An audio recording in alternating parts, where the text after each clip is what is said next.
اللہ تعالیٰ نے انسان کی سطحیں رکھی ہیں،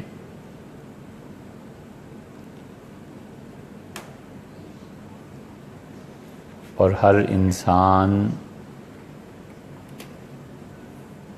اس کے لیے یہ ضروری ہے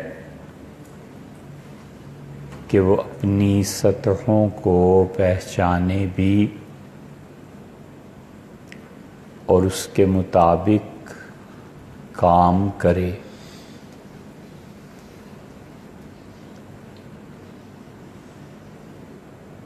اور 3 سطحیں ایسی ہیں جس کو ہر آدمی استعمال کرتا ہے، سوچے سمجھے بغیر بھی اور سوچ سمجھ کے بھی۔ اور ان تینوں سطحوں کا اگر شعور اور ادراک ہو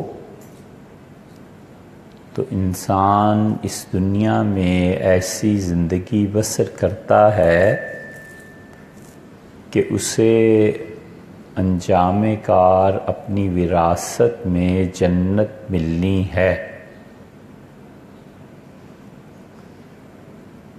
اللہ تعالیٰ نے فرمایا کہ یرثون الفردوس، اور ہم انہیں وارث بنائیں گے جنت کا۔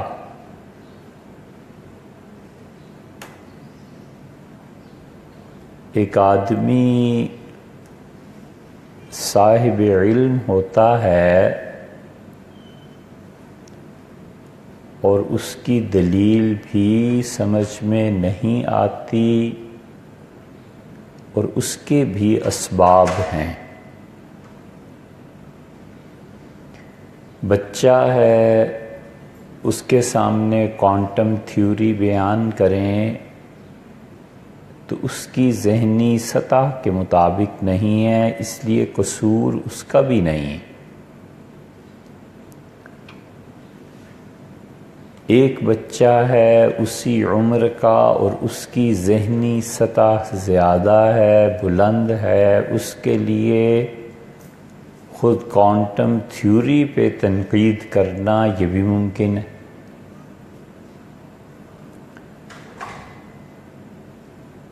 اور کبھی ہوتا ہے کہ کسی انسان پہ خیر کا غلبہ ہوتا ہے، اور جس سے وہ مایوس ہو چکا ہوتا ہے اس کو بھی دعوت دیتا ہے اس خیر کے غلبے کی وجہ سے، اگرچہ خود اس کا دل گواہی دیتا ہے کہ اس زمین میں بیج ڈالنے کا کچھ فائدہ نہیں۔ تو صاحب علم اس کے علم کا فرق سمجھ میں آتا ہے، کبھی اس کے علم کو دلیل سے توڑا جاتا ہے۔ صبح سے شام تک انسانی زندگی میں یہی کچھ ہو رہا ہوتا ہے، اور ہر روز انسان، ہر آدمی اس مرحلے سے گزرتا ہے کہ وہ کہتا ہے آپ موٹے کپڑے پہن کے جائیں، اب موسم بدل گیا ہے۔ وہ دلیل دیتا ہے کہ بہت گرمی ہے، میرے لیے نہیں پہننے۔ یہ دلیل دیتا ہے کہ بیٹے دہی چکھیں کتنا اچھا ہے، وہ کہتا ہے بابا کھٹا ہے، نہیں اچھا لگتا۔ وہ کہتا ہے یوگرٹ کھائیں، وہ کہتا ہے کہ فلیور والا ہو تو کھا لو۔ صبح سے شام تک دلائل ہی ہوتے ہیں۔ آدمی تجزیہ کرے کلام کا تو دلائل ہی ہوتے ہیں، اور ایک دلیل نہیں دیتا یا نہیں دیتی اپنی طبیعت کی وجہ سے، اور ایک دلیل نہیں دیتا اپنی بڑائی کی وجہ سے. دونوں میں بڑا فرق ہے. عورت دلیل نہیں دیتی، جھگڑتی ہے. ماں کہتی ہے کہ یہ کام کرو، بیٹا کہتا ہے ماں کتنے پیسے آتے ہیں، گزارا کیسے چلے گا، یہ چیز ٹھیک نہیں ہے. وہ کہتی ہے نہیں، میں نے جو کہا ہے تو یہ کام کرو.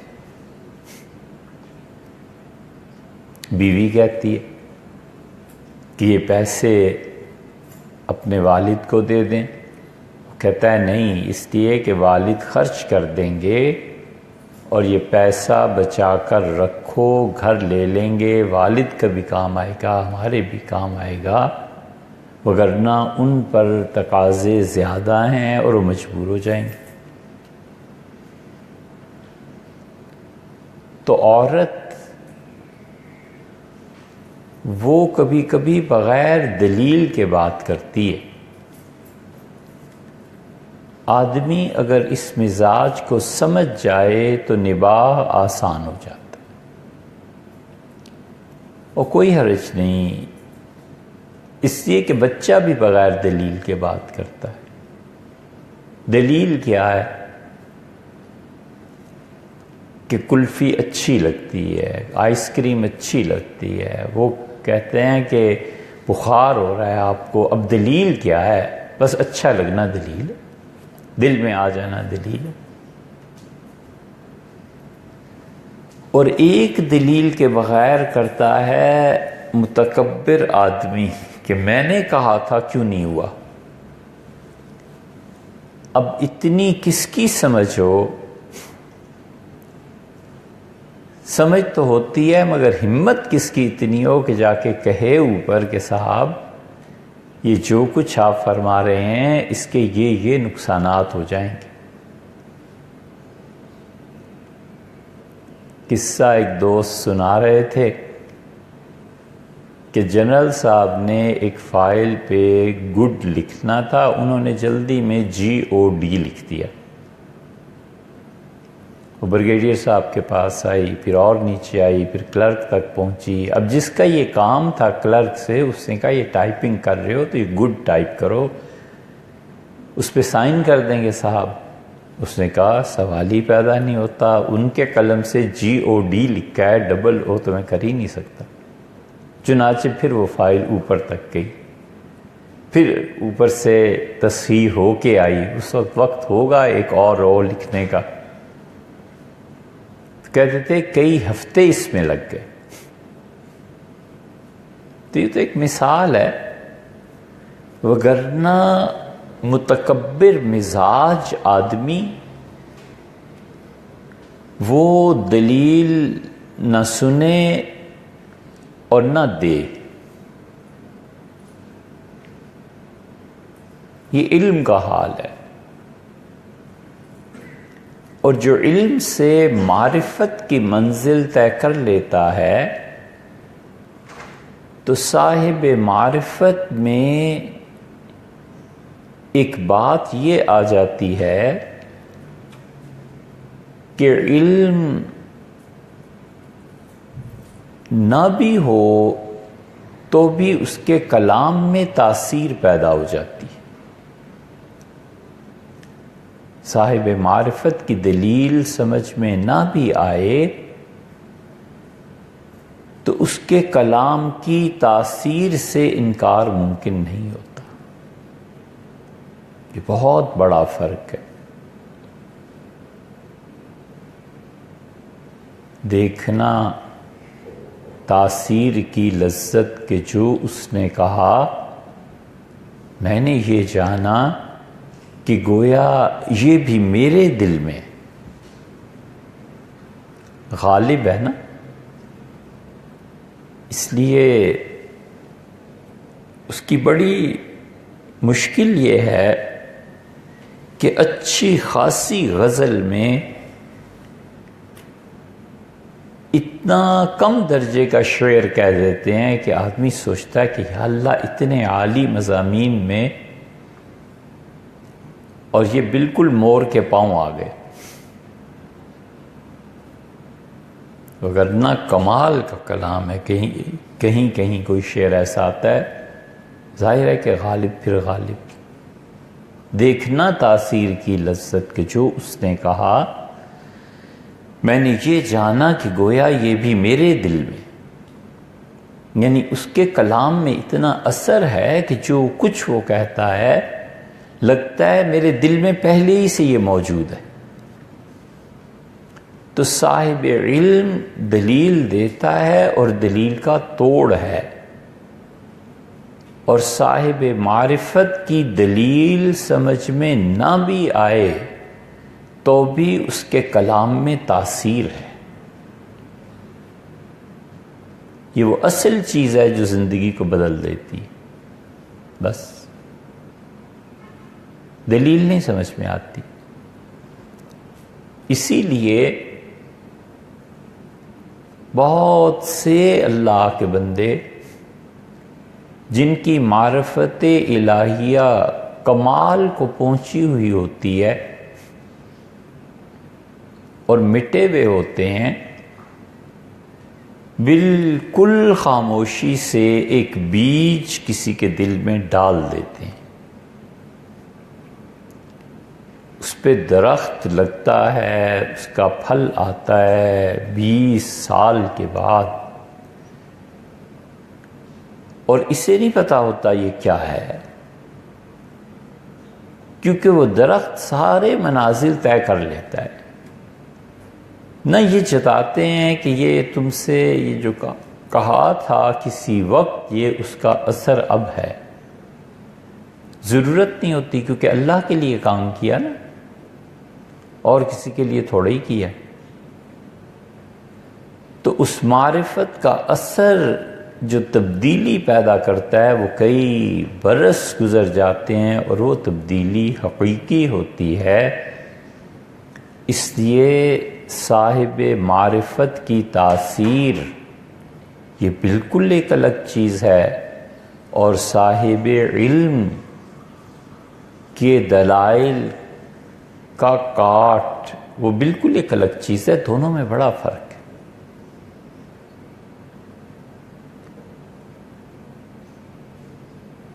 کیونکہ وہ جس اثر کو ڈالتا ہے، دل کی زمین اس بیج کو قبول کرنے کے لیے تیار ہوتی ہے۔ یہ جتنے گمراہ ہوتے ہیں نا، ان گمراہوں کے دل مسخ ہوتے ہیں اور ان کا کلام گمراہی میں اثر کرتا ہے اس شخص پر جا کے جس کا دل پہلے سے گمراہی کو قبول کرنے کے لیے زمین تیار ہوتی۔ اسی لیے حضرت رسالت پناہ صلی اللہ علیہ وسلم نے فرمایا کہ جس نے 3 جمعے مسلسل چھوڑ دیے تہاوناً، اپنی سستی کی وجہ سے، تو اس کے دل میں منافقت پیدا ہو جائے گی۔ وہ 3 جمعے جو اس نے چھوڑے ہیں، اس نے اپنی دل کی زمین کو منافقت کے بیج کے لیے اصل میں تیار کیا ہے۔ منافقت باہر سے آ جائے گی۔ اس لیے کہ انسانوں کا تنزل اور انسانوں کے گرنے کی 2 بنیادیں ہیں۔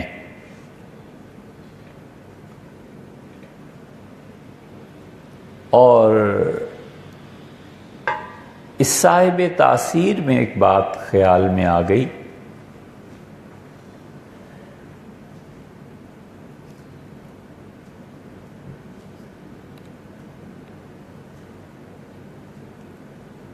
حضرت حاجی امداد اللہ صاحب مہاجر مکی رحمۃ اللہ علیہ، ان کی خدمت میں حاضر ہوئے ان کے خلیفہ نوشید احمد صاحب گنگوئی رحمۃ اللہ علیہ۔ گنگو ایک قصبہ ہے، نے دیکھا ہے، حضرت وہاں کے رہنے والے تھے، اور ان کا رجحان بنیادی طور پہ یہ تھا کہ سلسلہ نقشبندیہ میں بیعت ہوں، اور دارالعلوم دیوبند کو بنانے میں جو سب سے بڑی ہستی اور شخصیت تھی مولانا قاسم نانوتوی رحمۃ اللہ علیہ، انہوں نے کہا نہیں، دوست تھے آپس میں، تو ان کا نہیں، بیعت تو حضرت حاجی صاحب رحمۃ اللہ علیہ سے ہوں گے۔ ان کا خیال تھا کہ حدیث ان دونوں حضرات نے پڑھی تھی شاہ عبد الغنی صاحب مجددی رحمۃ اللہ علیہ سے، کہ حضرت سے بیعت ہوں گے، تو ان کا نہیں، حدیث حضرت سے پڑھ لی، بالکل ٹھیک ہے، بیعت اپنے حاجی صاحب رحمۃ اللہ سے ہوں گے۔ تو حاجی صاحب رحمۃ اللہ علیہ کے ساتھ تھانہ بھون کی خانقاہ میں، جہاں بعد میں مولانا تھانوی رحمۃ اللہ علیہ آئے، وہاں پہ مولانا محمد تھانوی رحمۃ اللہ علیہ رہتے تھے، بڑے صاحب علم آدمی تھے، انہوں نے کچھ لکھا تو مولانا رشید احمد صاحب گنگوئی رحمۃ اللہ علیہ نے اس کے برعکس لکھا کہ مسئلہ یوں نہیں یوں ہے، تو انہوں نے اس پہ کہا کہ یہ بچہ کل کا مولوی اور میرے فتوے پہ اعتراض کرتا ہے، تو انہوں نے لکھ بھیجا کہ گرتے ہیں شہ سوار ہی میدان جنگ میں، اور وہ طفل کیا گرے، آگے کیا ہے، جو گھٹنوں کے بل چلے۔ تو انہوں نے اور برا منایا، پھر حضرت وہ خطوط لے کے آئے، کہنا یہ چاہتے تھے کہ حضرت میں نے تو آپ کو شاہ سوار کہا ہے کہ آپ بڑے آدمی ہیں، فتوے میں اگر کہیں کوئی مسئلہ پیش آتا ہے تو بڑے صاحب علم سے ہی ہو سکتا ہے، ہم جیسوں کا کیا، ہم تو بچے ہیں گھٹنوں کے بل گرنے والے۔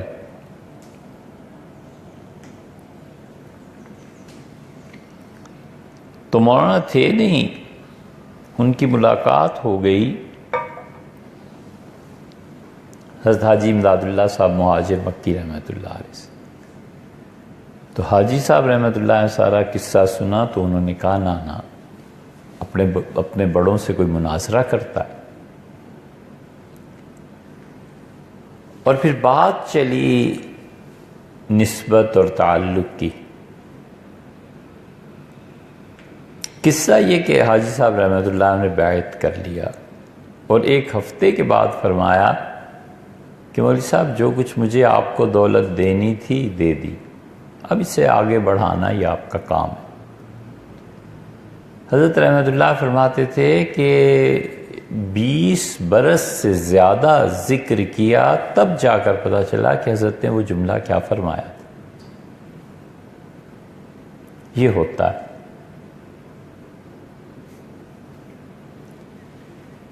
اسی طرح جو صاحب کشف ہوتے ہیں، اور بسا اوقات جن کی رسائی لوح محفوظ تک ہوتی ہے، کسی مصلحت سے، محبت کے غلبے سے، اپنی بے نیازی سے طبیعت کی، لینی ایک نہ دینی دو، وہ کبھی کسی بچے کو دیکھ کے کہتے ہیں کہ یہ ہوگا تو ہو جاتا ہے۔ دلیل کیا ہے؟ کچھ بھی نہیں، وہ تو جب وقت آئے گا تو پھر پتہ چلے گا۔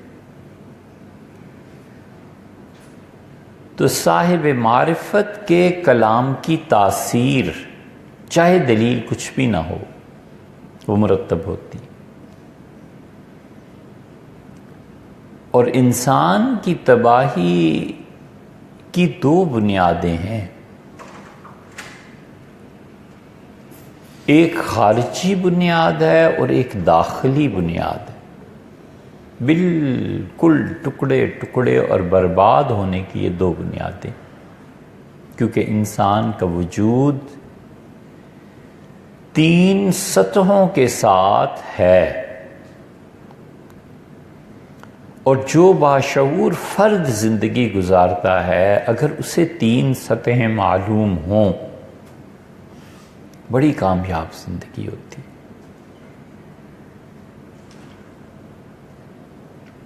محقق طوسی یہ بہت بڑا آدمی تھا. دوانی، محقق دوانی اور طوسی یہ 2 ہی آدمی امت میں ایسے گزرے ہیں جن کے نام کے ساتھ محقق کا لفظ جچتا ہے.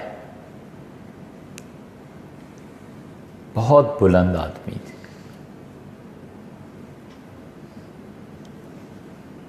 اور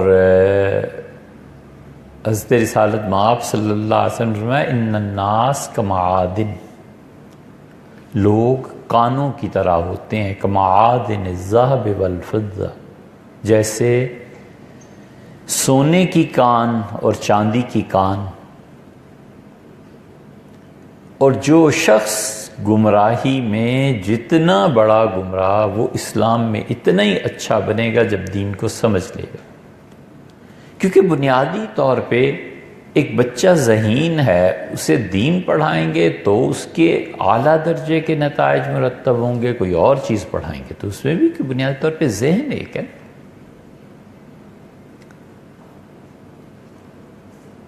محقق طوسی نے بڑے خراب کام بھی کیے.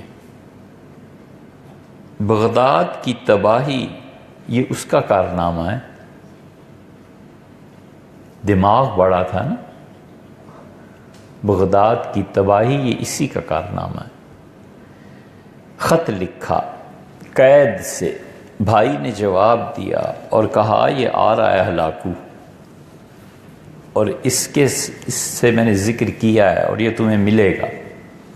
اور میں نے کہا ہے کہ جنہوں نے تمہیں قید میں ڈالا ہے اس قید خانے کو توڑیں اور تمہیں نکالیں. اسی نے مشورہ دیا تھا کہ خلیفہ وقت کو یہ مارنے سے ڈرتا تھا. کہتا تھا خلیفہ وقت کو اگر مار دیا مسلمانوں کی خلافت خدا کا عذاب نہ آ جائے. تو اس نے سمجھایا دلیل سے. اس نے کہا کربلا میں سیدنا حسین ابن علی رضی اللہ عنہ کو شہید کر دیا، کوئی عذاب نہیں آیا، تو اس کے بڈھے کے مارنے سے کون سا عذاب آ جائے گا؟ اس کا میں اس کے خون سے ہاتھ نہیں رکھتا. اس نے کہا بڑا آدمی ہے نا، اس کو قالین میں لپیٹ کے ٹھڈے مارو تاکہ مر جائے. تو قتل میں پھر کوئی عزت ہوتی. یہ محقق طوسی کا دماغ تھا، لیکن یہ آدمی علم کے اعتبار سے اپنے بہت بہت بلند سطح کا علم تھا. اس نے پوچھا بادشاہوں نے کہ کیا چاہتے ہو؟ اس نے کہا کہ ایک رصدگاہ بنا دیں، ستاروں کا مشاہدہ. یہ ناسا جو ہے نا، یہ رصدگاہیں جو انہوں نے بنائی ہیں کمال کی چیزیں یہ ناسا بتاتا ہے. مریخ پہ ریسرچ ہو رہی ہے. ابھی نے 1-2 چیزیں اور ملی ہیں. ہمارے بعض دوست یہ غذا میں پہنچاتے رہتے ہیں. بڑی زبردست چیز ہے. اس کائنات میں باہر آدمی جھانکے کہ کیا ہو رہا ہے. پانی کا کہتے ہیں وجود مل گیا ہے، لیکن ظاہر ہے کہ پانی کا یہ وجود ایسے ہی ہے جیسے 1960-70 میں ملا تھا، تو پھر بعد میں ثابت ہوا کہ تصاویر. خیر یہ ایک الگ موضوع. تو اس نے رصدگاہیں بنوائیں اور کمال کا علم نجوم تھا. چونکہ بادشاہوں کو محبت تھی، ان چنگیزیوں کا یہ حال تھا کہ جس گھوڑے پہ بیٹھنا ہوتا تھا محقق طوسی لکھتا تھا کہ اس رنگ کے گھوڑے پہ آج بیٹھیں گے، پھر وہ بیٹھتا تھا. اور پیشن گوئیاں بھی ایسی ہی کمال کی تھیں اس کی. تو محقق طوسی کتاب بھی لکھی ہے بہت واہیات، امامت کا باب. لیکن دیکھو علم پھر علم ہے. صحابہ کرام رضی اللہ عنہ پہ بڑی تنقید کی ہے. لیکن اہل السنہ اس کی کتاب کو کئی صدیوں تک اپنے مدارس پہ پڑھاتے رہے، کہتے تھے اس میں سے یہ حصہ پڑھو، یہ کمال کا ہے، باقی چھوڑو، سب شیعہ سنی ایسے ہی ہے، فضول باتیں۔ ہندو مدارس میں پڑھنے آتے تھے، اور ہمارے مسلمانوں کے مدارس بہترین فارسی ہندوؤں کو پڑھاتے تھے، اور ہمارے بچے میتھمیٹکس پڑھنے کے لیے مسلمان بچے مندروں میں جاتے تھے، کوئی تمیز نہیں ہوتی تھی۔ ایک گورے نے لکھا ہے کہ میں جب ہندوستان آیا تو کوئی گاؤں ایسا نہیں تھا میں نے دیکھا جہاں پہ مدرسہ قائم نہ ہو، اور ہندو بچے مسلمانوں سے پڑھتے ہیں اور مسلمان بچے ہندوؤں سے پڑھتے ہیں۔ اگر یہ تعصبات نہ ہوتے تو قبضہ کیسے ہوتا؟ اسی لیے تو جو تعصب نہیں جہاں ہوا نا، سب سے آخر پہ پنجاب انگریز فتح کر سکے 1850 میں رنجیت سنگھ کے بعد۔ انگریز پنجاب پہ قبضہ نہیں کر سکتا تھا، اس لیے کہ وہاں پھوٹ اندر ڈلوا نہیں سکتا تھا۔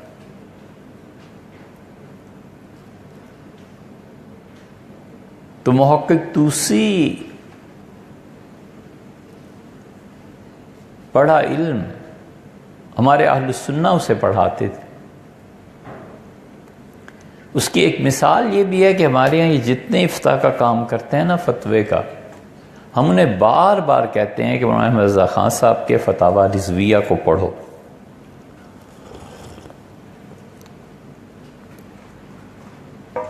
اور دو باتیں چھوڑ دو، ایک مولانا نے کس کس پہ کفر کے فتوے دیے ہیں یہ چھوڑ دیں، اور ایک یہ کہ مولانا نے کس کس کو نوازا ہے بہت شدید الفاظ سے، ان پر دھیان نہ کرنا، باقی پڑھو۔ اور ایک آدمی اب تک ہمارے یہاں ایسا نہیں آیا جس نے پڑھا ہو 1-2 جلدیں اور پھر فقہ پہ ان کی تفوق، اور احمد رضا خان صاحب کا فقہ پہ غلبہ اور حاصل کرنا اس علم کا، اور ان کی گرفت مسائل پہ اس نے اعتراف نہ کیا۔ یہ جتنے دیوبندی اور بریلوی اور یہ اختلافات ہیں، اس کی ایک بڑی وجہ یہ بھی ہے کہ جو جس فرقے میں پیدا ہوا ہے، مدرسے میں تعلیم پائی ہے، وہ اپنے فرقے مخالف کو پڑھنے کو تیار ہی نہیں ہے۔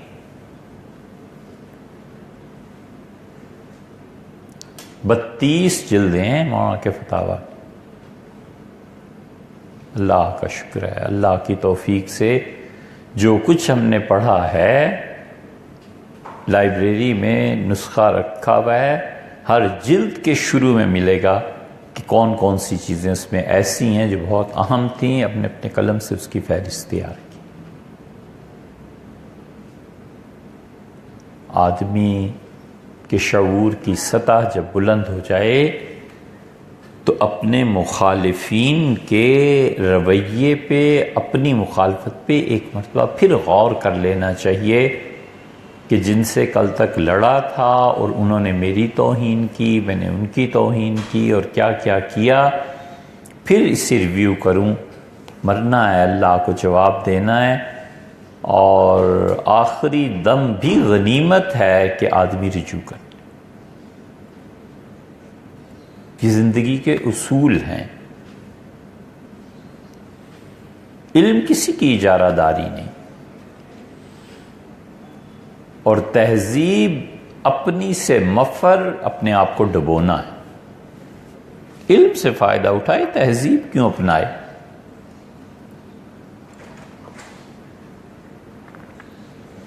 یہ بعض بڑے بڑے جو لوگ ہیں نا، آکسفورڈ سے پڑھائے، فلاں سے پڑھائے، پڑھے بڑے کچھ نہیں، کسی آسان سے کورس میں حصہ لے لیا اور آسانی سے اسے پاس کر کے ڈگری لے لی، اور اپنے ملک میں آ کے آکسفورڈ کے پڑھے ہوئے، کیمبرج کے پڑھے ہوئے بڑا روب پڑتا ہے، بھائی یہ تو فلاں جگہ کے پڑھے ہوئے ہیں، اور ان کے اسی علم کا ماہر یہاں کا پڑھا ہوا کوئی مل جائے تو کہتا ہے یار بچے ہیں، سطحی لوگ ہیں، نام کے ساتھ ڈگری لگی، نہیں آتا کیا؟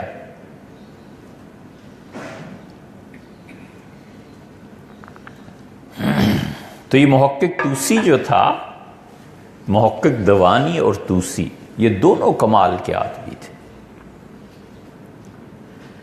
علم کلام میں اپنے اپنے دور کے یہ تجدید کرنے والے لوگ تھے۔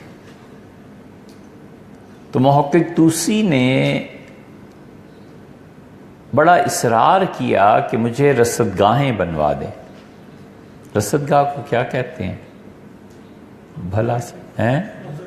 آبزرویٹری، سکا وہ بنوا دیں۔ بادشاہ کی سمجھ میں نہیں آتا تھا، اس کا کیا کرو گے تم، آخر اتنے لاکھوں کا خرچہ ہے، آذربائیجان اور ان علاقوں میں جائیں، اب تک وہ آبزرویٹریز موجود ہیں۔ دیکھے ہم نے کہ کیا کمال کے لوگ تھے اور کتنی کھدائیاں کر کے چیزیں بنوائیں اور کہاں سے وہ ستارے دیکھتے تھے۔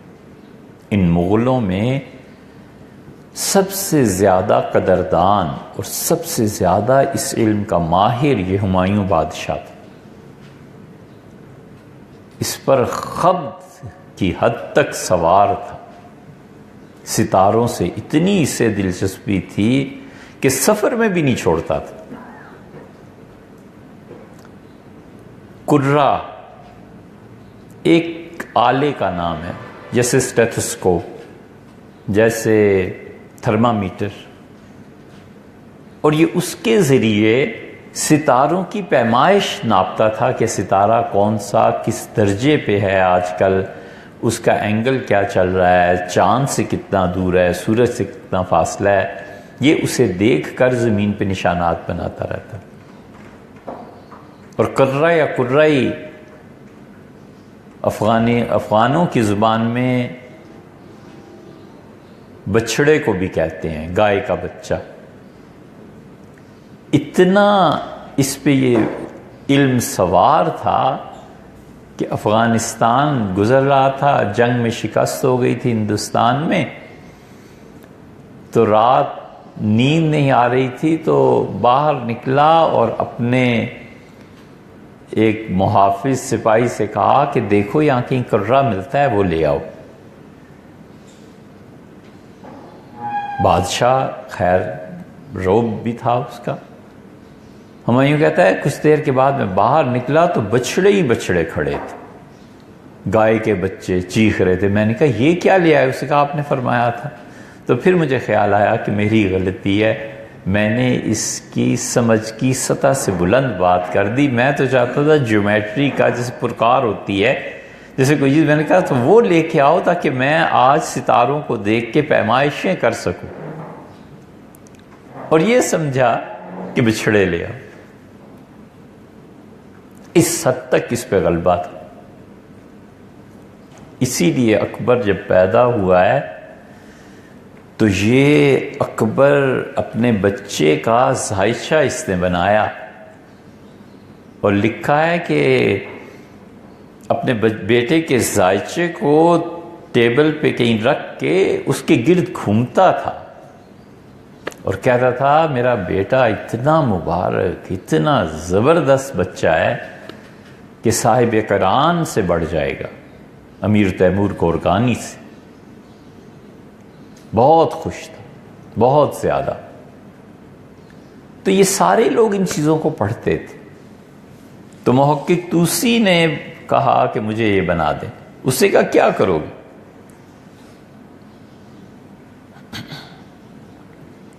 اس سے کہا ستاروں کو دیکھوں گا۔ ان کا فائدہ،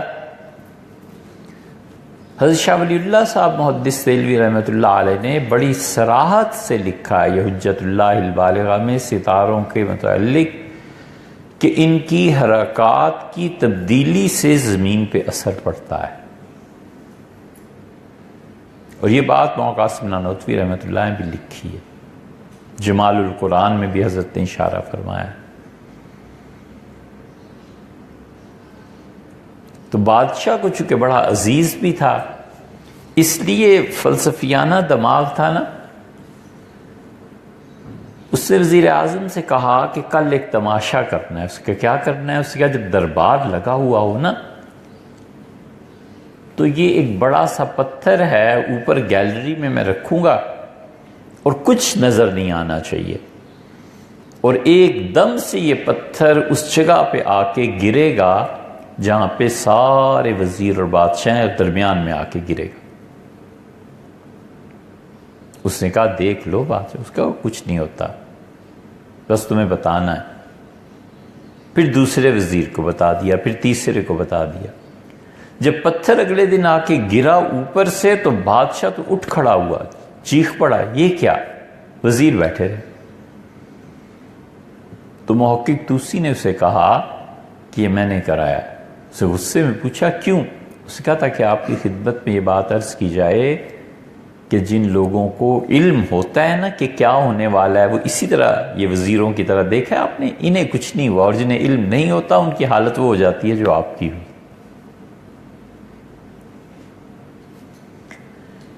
تو ہر انسان زندگی کی 3 سطحوں سے گزرتا ہے. اگر شعور ہو بہترین زندگی بسر ہوتی ہے. مرتے ہی یہ جا وہ جا، گئے جنت میں.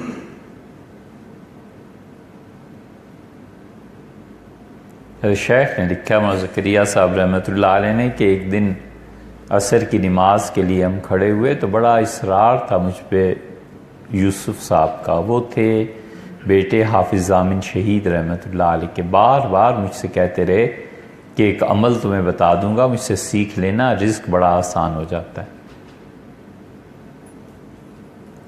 یہ رزق جو ہے نا، پیسہ، یہ ایسا سر ہے، ایسا راز ہے جو آج تک نہ کسی پہ کھلا ہے نہ کسی پہ کھلے گا.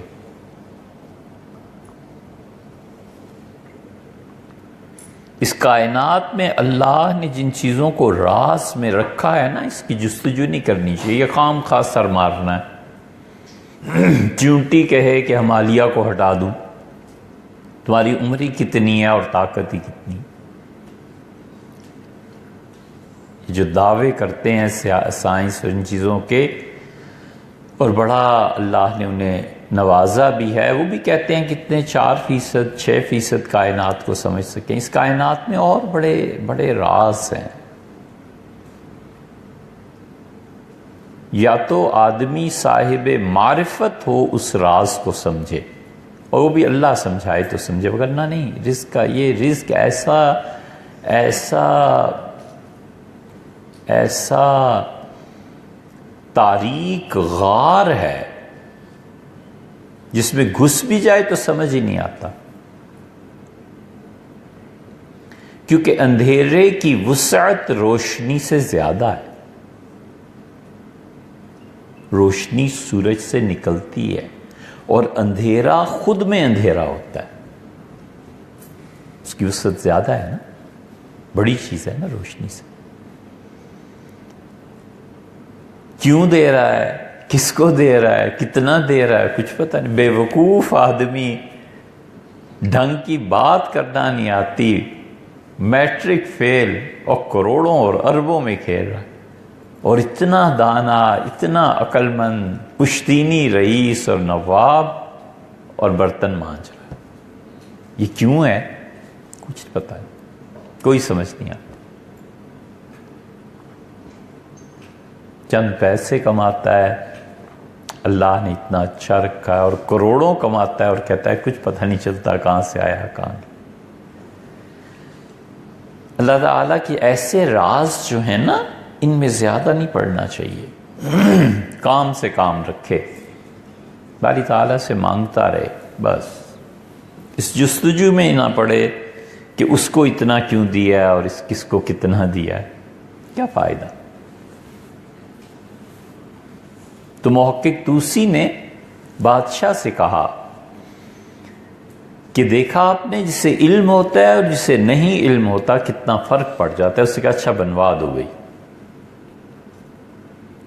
ہر آدمی اپنے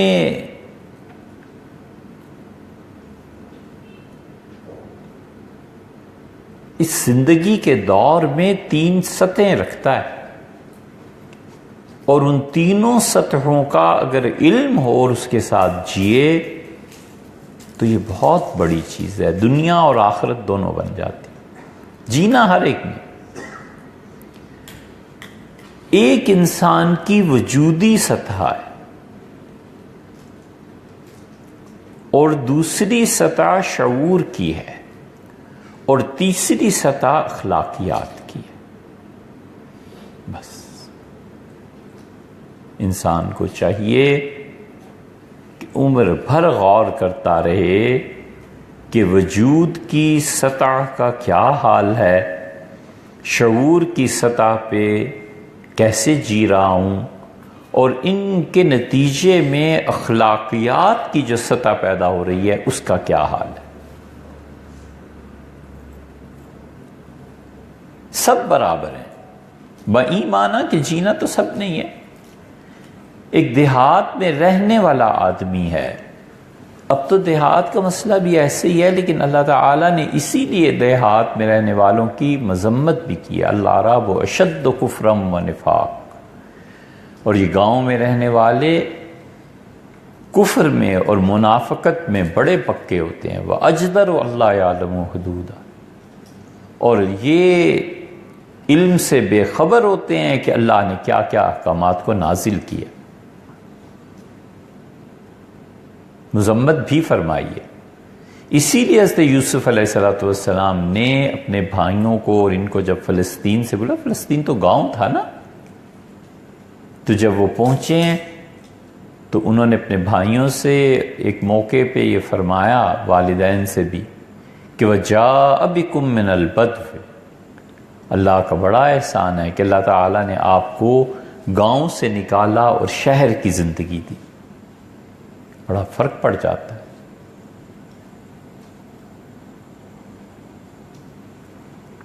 اور اسی سے ایک قدم آگے بڑھ جائے کہ جن علماء نے اپنے شہروں سے نکل کے یورپ اور امریکہ کو دیکھا ہے نا، ان میں بھی اتنا ہی فرق پڑ جاتا ہے شعور کی سطح پہ جتنا کوئی شیخو پورہ میں رہتا ہو اور لاہور میں رہتا ہو۔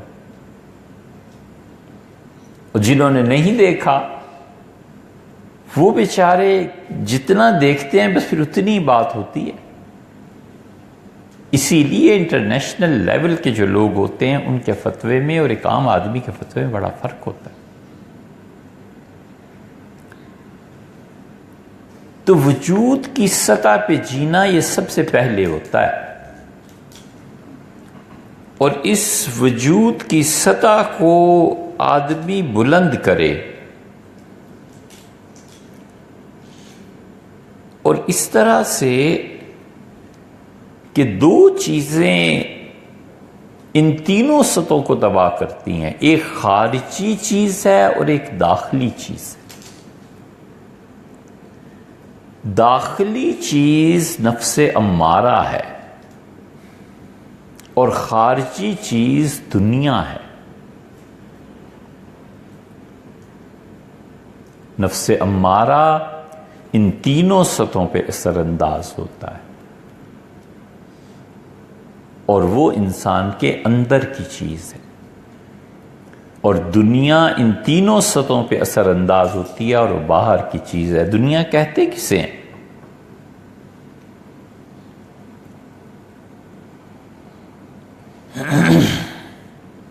دنیا کہتے ہیں جتنی چیزیں ایگزسٹ کر رہی ہیں ان میں سب سے پستی کی سطح پہ نیگیٹو چیز یہ دنیا ہوتی، انتہائی درجے کی گری ہوئی منفی چیز، اور جو ضروریات زندگی ہوتی ہیں وہ دنیا نہیں ہوتی، وہ ایک الگ چیز ہے، یہ ایک الگ چیز ہے۔ ضروریات زندگی میں سے ہے پیسہ ہے، گاڑی ہے، گھر ہے، وغیرہ وغیرہ، یہ دنیا نہیں ہے۔ دنیا ہر وہ چیز جو اس کائنات میں ہے اور بدترین سطح پہ ہے اور منفی ہے، اور یہ وہ چیز ہے جو اللہ کے اور بندے کے درمیان پردہ ہے۔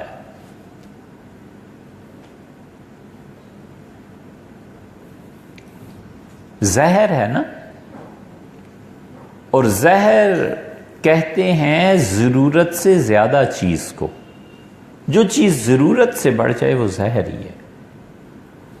ضرورت سے زیادہ نمک بڑھ گیا انسانی جسم میں تو زہر ہی ہے نا، اور ضرورت سے زیادہ خون میں شکر کی مقدار داخل ہو گئی تو زہر ہی ہے، اور کیا ہے؟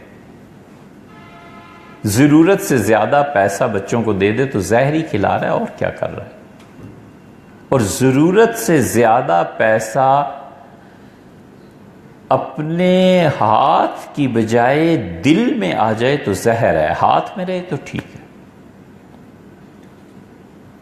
کیونکہ ہاتھ میں رہتا ہے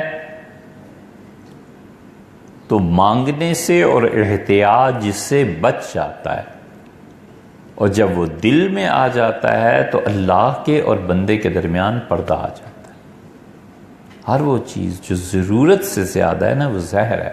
اللہ کا خوف ضرورت سے زیادہ بڑھ جائے تو زہر ہے، مر جاتا ہے آدمی، پاگل ہو جاتا ہے۔ اللہ پہ توکل اور بھروسہ ضرورت سے زیادہ آ جائے تو دنیا کے اسباب اور سامان پر لات مار دیتا ہے، یہ کوئی اچھی چیزیں تھوڑی ہیں۔ تو اس لیے دنیا، ہر وہ چیز جو اللہ کے اور بندے کے درمیان پردہ ڈال دے، اللہ سے غافل کر دے، ٹھیک ٹھاک تنخواہ ہے، پیسہ ملتا ہے، ادارہ چل رہا ہے، گزارا ہو رہا ہے، اب نیت خراب ہوئی اور رشوت اور فلاں اور کرپشن میں مبتلا ہو گیا، یہ زہر اس کی روح نے پینا شروع کر دی ہے تو روح میں موت واقع ہو جائے گی، وجود کی سطح بلند ہو سکتی ہے، ہو جائے گی، لیکن اس کے ساتھ ساتھ اخلاق کی سطح گرے گی حتیٰ کہ مر جائے گا۔ پیسے پہ ہر ایک کو تولے گا نا کہ کس کے پاس پیسہ ہے، اگر ہے تو بہت عقل مند آدمی ہے، پیسہ مجھ پہ لگاتا ہے تو عقل مند آدمی، پلاٹ مجھے دے دیتا ہے، یار بڑا نیک آدمی ہے۔ یہ سوچ کا معیار بدل جاتا ہے زہر سے۔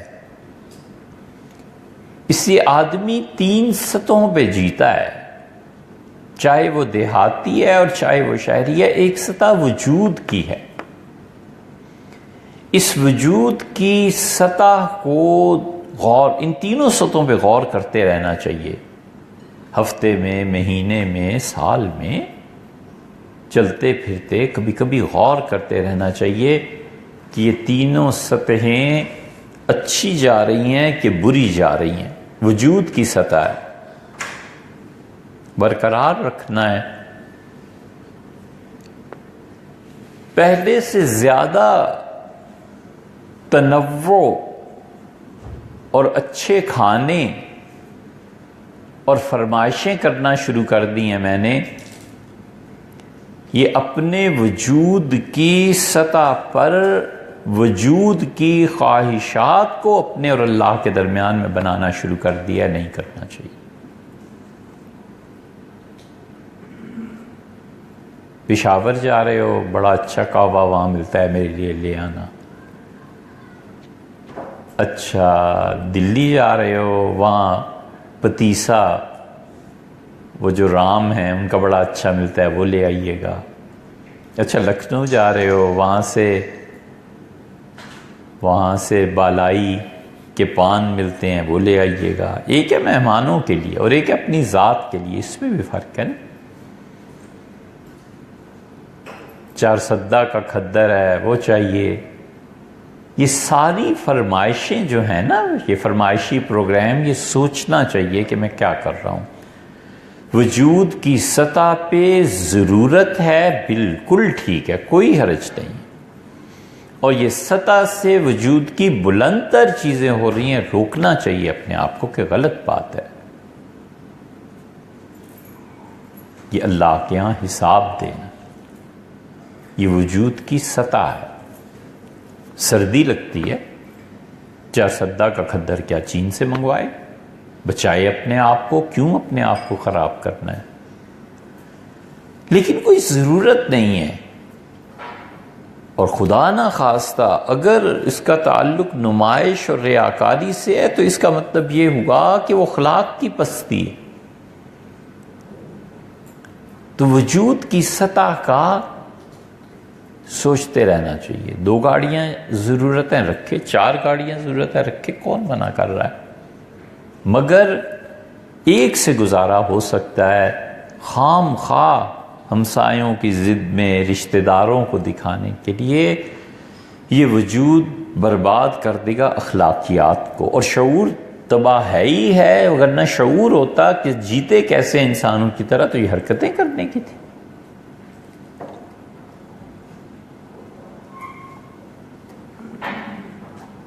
گھر والے کہتے ہیں مہمان آ رہے ہیں، اچھے آم لے آئیں، ملتان سے آم منگائیں۔ بالکل ٹھیک ہے۔ حضور اقدس صلی اللہ علیہ وسلم من کان یؤمن باللہ والیوم الآخر، اور تم میں سے جو بھی آدمی اللہ اور آخرت پر ایمان رکھتا ہے فلیکرم ضیفہ، اسے چاہیے کہ ضرور اپنے مہمانوں کی عزت کرے۔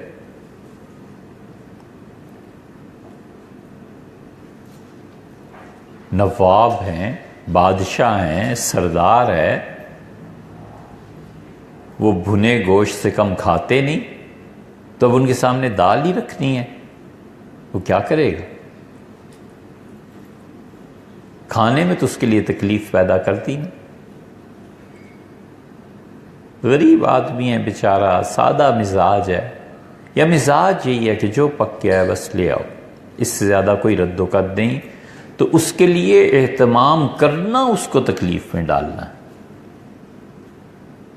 وہ کہتا ہے نہ کرو، بس مزاج ایسا ہے۔ اس کا آرام اور راحت مقصود ہے نا، تو اس کی مان لینی چاہیے۔ وجود کی سطح یہ آدمی کو اللہ کا شکر گزار بندہ بھی بناتی ہے اور نافرمان بھی بناتی ہے۔ اس لیے ہمیشہ وجود کی سطح پہ غور کرتا رہے کہ میں اپنی وجود کی سطح 10 سال پہلے کیا تھی، اب کیا ہے۔ وجود کی سطح 10 سال پہلے 10 لاکھ روپے تھے، اب 1 کروڑ ہیں۔ کیوں ہیں؟ جائز اور حلال ذرائع ہیں، اولاد کے لیے ہے، کسی بڑے منصوب، بالکل ٹھیک۔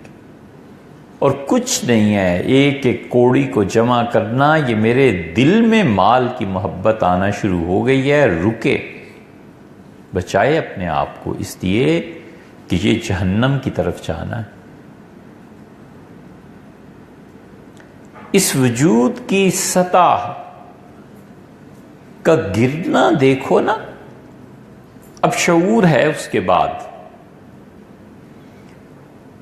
وجود کی سطح گرتی ہے چوہوں کی طرح۔ اور ایک اور بڑی خراب مثال ہے، وہ زیادہ نہیں لمبی بات کر سکتے اس پہ۔ چوہا زمین پہ ہی پیدا ہوتا ہے، سرنگیں کھودتا ہے اور چاہتا ہے کہ کسی بھی باورچی خانے میں سرنگ جا نکلے، بس اس کے وجود کی سطح اتنی ہے۔ تو وجود کی سطح کبھی چوہوں کی طرح بسر ہوتی ہے۔ یہ جتنی عالمی طاقتیں ہیں وہ بہت سے اقوام کے متعلق یہ منصوبہ اور پالیسی بناتے ہیں کہ ان کی سطح چوہے سے زیادہ نہ ہو، ساری زندگی، ساری نسلیں صرف کمانے کی اور کھانے کی حد تک رہیں، اس سے زیادہ کوئی باشعور آدمی پیدا ہی نہ ہو۔ اور اگر پیدا ہو جائے، بغاوت کر لے، تو ماحول ہی نہیں ملے گا اس بغاوت کو پنپنے کے لیے۔ چوہا زمین میں پیدا ہوا، پھر زمین میں ہی گھس گیا، سرنگیں لگا رہا ہے کہ کہیں پہ باورچی خانہ، کوئی گودام ملے جہاں پہ گندم کے ڈھیر ہوں، کھاتے کھاتے مر جاؤں۔ اور وہ اندھا چوہا، وہ تو چکی کے پاس رہتا ہے، وہ تو کہیں جاتا ہی نہیں۔ اس لیے ساری تگ و دو کا محور اور مرکز فقط ایک چیز ہے اور وہ پیسہ ہے، بس، اور اس کے علاوہ زندگی میں کرنا ہی کچھ نہیں۔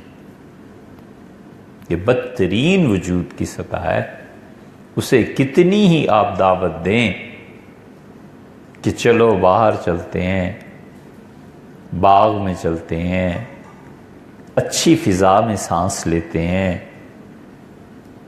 آسمان کی بلندی کو دیکھو، اڑتے ہیں، اس کے تصور میں ہی بات نہیں آتی، کیونکہ اسے چکی سے فرصت ہی نہیں۔ یہ رینگنے والے جتنے ہوتے ہیں نا، ان رینگنے والوں کو کوئی آسمان کی بات بتائے تو انہیں حیرت ہوتی ہے کہ آسمان کی کیا بات کرتے ہو،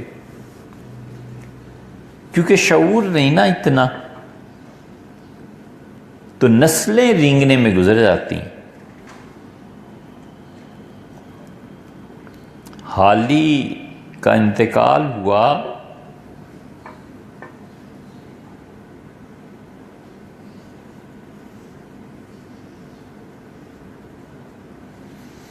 انیس سو 14 میں، دسمبر میں، شاید نومبر میں جب انتقال ہوا ان کا، تو اس سے پہلے پنجاب یونیورسٹی نے بلایا تھا، 1910 میں بلایا ہوگا غالباً، بہرحال جو بھی تاریخ ہو، پنجاب یونیورسٹی میں انہوں نے تقریر کی، تقریر بھی بڑی اچھی لمبی، تو حال ہی سے انہوں نے کہا کہ آپ نے یونیورسٹی کی تعریف کیوں نہیں کی، اتنی لمبی تقریر؟ تو انہوں نے کہا کلرک بنانے کا ادارہ ہے، اس کی کیا تعریف کروں، افسر بناتا تو کوئی تعریف کرتے۔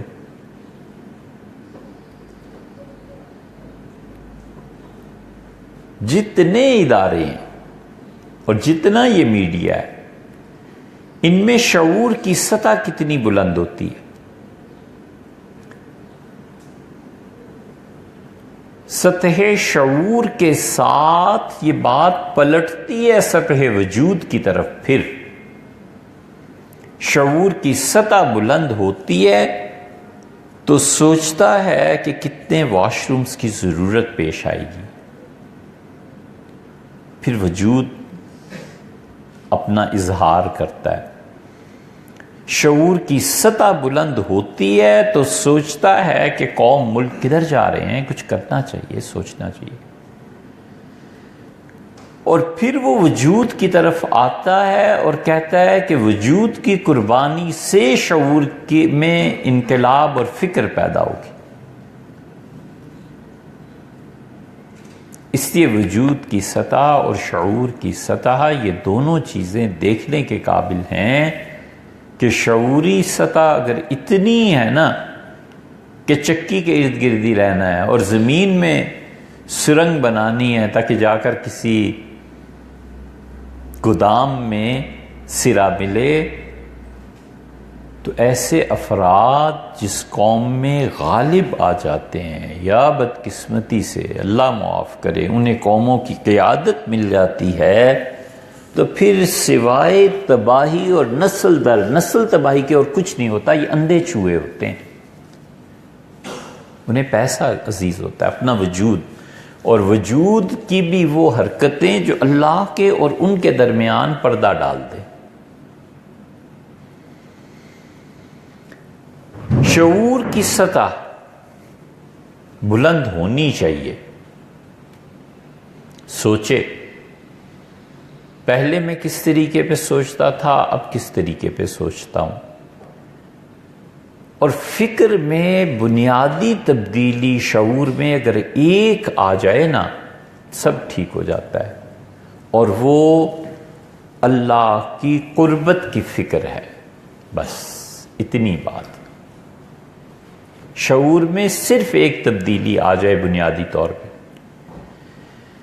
کہ اللہ کا اور میرا معاملہ کیا ہے، مرنا ہے، خدا کو جواب دینا ہے، زندگی کا ایک ایسا حصہ گزرا ہے جس میں خدا کا کوئی تصور نہیں تھا، قبر اور موت کا تصور نہیں تھا، اب بھی حال میرا یہی ہے، اس کا مطلب ہے شعور پست ہوتا جا رہا ہے، کوئی تبدیلی نہیں آئی، اور اب حال یہ ہے کہ اب میں سوچتا ہوں کہ مر جاؤں گا، میں سوچتا ہوں کہ اللہ کا حکم کیا ہے، شکر ادا کرے کہ شعور نے تبدیلی کو قبول کیا ہے۔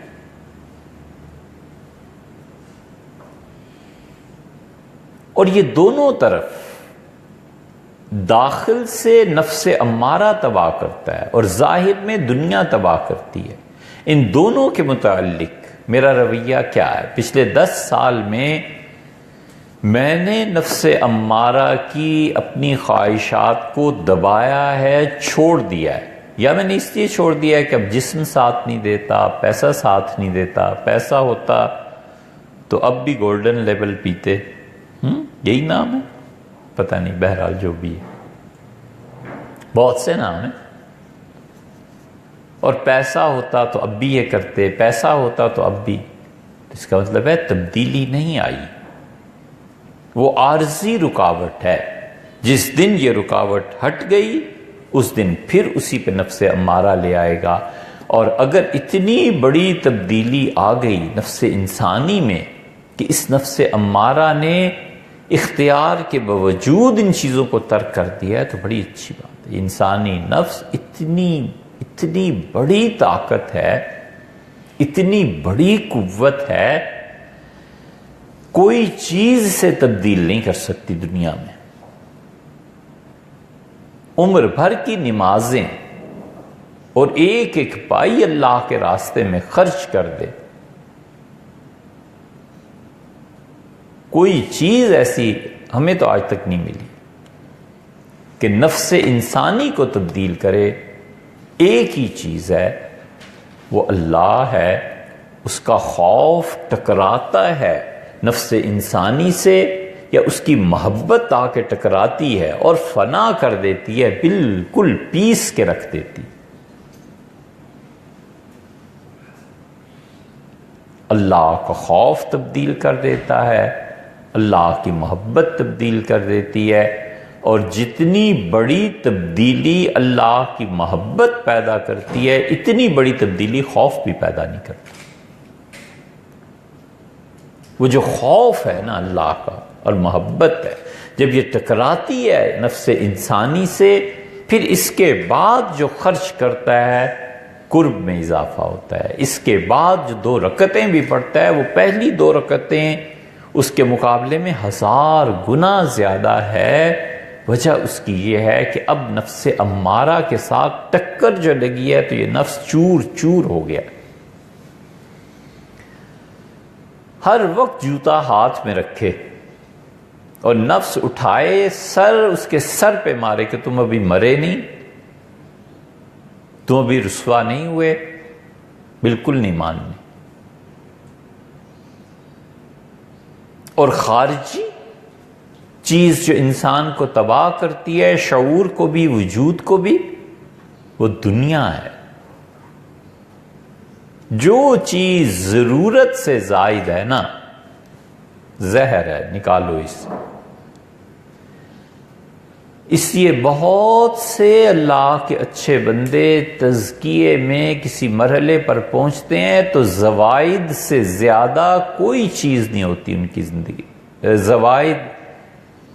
ضروریات سے زیادہ کوئی چیز ان کی زندگی میں نہیں رہتی، اور ضروریات میں تنگ ہوتے ہیں تو ان کی طبیعت میں تنگی، غصہ پیدا ہوتا ہے۔ وجہ اس کی یہ ہے کہ ضرورت کی ایک ہی چیز اس نے رکھ لی، اب وہ بھی نہ ملے تو اللہ کے ساتھ تعلق میں فرق آتا ہے۔ صوفی بیچارہ ایک چادر، لوٹا، ایک سردیوں گرمیوں کا کوئی بستر رکھ لیا، اب اس کو بھی اس سے چھینو گے تو اس سے تو ہوگا کہ نہیں سو پاؤں گا، اللہ کو یاد کیسے کروں گا، یا تو پھر صبر کرے گا بہت زیادہ۔ اس کی زندگی ضروریات تک محدود رہ جاتی، بس اس سے زائد جو چیزیں ہیں نا وہ دوسروں کے لیے۔ صحابہ کرام رضی اللہ عنہم میں رسول اللہ صلی اللہ علیہ وسلم کی صحبت نے یہ اتنا بڑا تغیر پیدا کر دیا تھا کہ ضرورت سے زیادہ کچھ نہیں۔ عبداللہ ابن عمر رضی اللہ عنہ کہتے ہیں کہ ہم نے ایک جانور ذبح کیا، پھر اسے ہم نے سری جو تھی ہمسایوں کو بھیج دی کہ اس کا گوشت شوربہ یہ لوگ کھا لیں، اور فرماتے تھے 7 گھروں میں محلے میں پھر کے 8واں گھر ہمارا تھا، صبح پھر وہ واپس میری پاس آ گئی، سب نے کہا ضرورت نہیں۔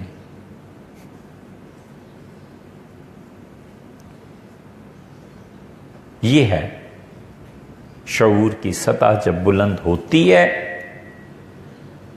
تو وجود اور شعور یہ دونوں ایک دوسرے کے ساتھ کام کرتے ہیں۔ وجود تک رک جائے چوہے کی مانند زندگی ہے، اس سے زیادہ شعور کی سطح پہ آ جائے تو شاہین ہے، وہ کہتا ہے یہ چیزیں کچھ نہیں یار، آگے چلو، ایک اور جہان ہے، ایک اور دنیا ہے، وہاں چلتے ہیں۔ بڑے بڑے منصوبے، دنیا میں بڑی بڑی عمارتیں، پروجیکٹس، تعلیم، قوم، یہ سب چیزیں اس کے شعور کا کمال ہے، وہاں تک پہنچتی ہیں۔ اس لیے یہ کتنے ہی بڑے لوگ تھے، کرائے پہ رہتے رہے، اور کام جو انہوں نے کیے وہ اتنے بڑے کام ہیں کہ اب تک دنیا میں اللہ نے ان کا نام باقی رکھا۔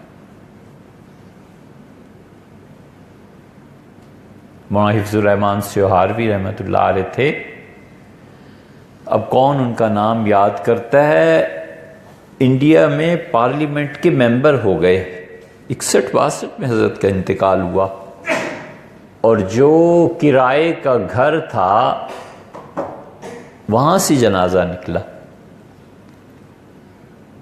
بجنور کے رہنے والے تھے، نہٹور کے۔ یہ وجود کی سطح ہے کہ کرائے کا گھر۔ پنڈت جواہر لال نہرو نے بہت کہا، نہیں مانے کہنا، اور شعور کی سطح اتنی بلند تھی کہ جس دن تقسیم 14 اگست دلی اور ہندوستان کے فسادات، اور دلی میں جو مسلمان ملے مارو قتل کرو، وہاں پہ ایک طوفان بدتمیزی برپا تھا، اتنا بڑا طوفان کہ اندرا نے لکھا، اندرا گاندھی نے، پنڈت جواہر لال نہرو کی صاحبزادی ہیں نا، کہتی ہیں کہ ہم جوان لڑکے اور لڑکیاں کانگریس میں اس وقت کام کر رہے تھے، اور دلی میں جہاں فساد کی خبر تھی میں بھاگی جاتی تھی، ورکرز سارے ہم پہنچتے تھے، اور میں کہتی تھی کہ اتنے ہندوؤں کو بچایا ہے، اتنے فلاں مندر کو، فلاں کو، تو گاندھی جی کو شام کو رپورٹ دینی ہوتی تھی، وہ سنتے رہتے تھے، اور ایک دن چیخ اٹھے اور کہنے لگے کہ اندرا تم ہمیشہ آ کے یہی بتاتی ہو کہ اتنے ہندو بچ کے، اتنے یہ ہو گیا اور یہ ہو گیا، مسلمانوں کا کیوں نہیں بتاتی؟ انہیں کتنا بچایا، انہوں نے اس ملک میں نہیں رہنا، جھوٹ بولتے ہو تم لوگ۔ اور پھر کہنے لگے کہ ایک ہی شخص کا اعتبار ہے مجھے، مولانا حفظ الرحمان سیوہاروی کا، مولانا سچے آدمی، اور مولانا نے اس ایک ہفتے میں اتنے فسادات ختم کیے، اتنے زیادہ آگ بجھائی، اتنے زیادہ مسلمان کیا اور ہندو کیا سب کیا خیال رکھا کہ عارف باللہ حضرت شاہ عبد القادر صاحب رائے پوری رحمۃ اللہ علیہ فرماتے تھے کہ حفظ الرحمان اپنا وہ ایک دن اور ہفتہ مجھے دے دے اور میری ساری زندگی کی نیکیاں لے لے، مجھے منظور ہے۔ کئی مرتبہ فرمایا۔ یار حضرت مولانا ابو الحسن علی ندوی رحمۃ اللہ علیہ کے بھی شیخ تھے،